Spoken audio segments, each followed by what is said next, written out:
ես գիտեմ, որ Հայաստանը դեռևս բախվում է նշանակալի տնտեսական ճնշման Ռուսաստանի կողմից։ Համարյա տնտեսական բռնության սահմանամերձ։ Բայց վստահ եղեք,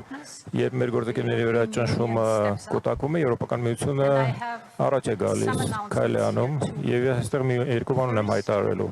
Նախ եւ առաջ դուք շուտով կստանաք լրացուցիչ 18 միլիոն եվրո օգնելու ամրացնել եւ բազմազանեցնել ձեր առևտուրը։ Ֆինանսավորումը կարող է օրինակ օգնել ստեղծել արտահանման խթանման գործակալություն, որպեսզի արտահանման հզորությունները հայկական բիզնեսների խթանվեն։ Այս 18 միլիոն եվրոն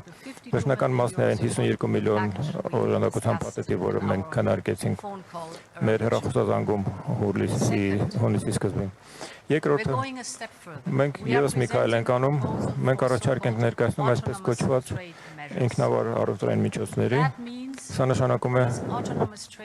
ATM անգլերեն։ Սա նշանակում է այս ATM-ները կազատականացնեն Հայաստանի արտահանումների մոտավորապես 80%-ը դեպի Եվրոպական միություն։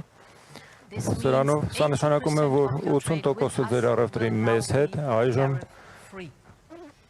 փսակագների ենթակա չի լինի։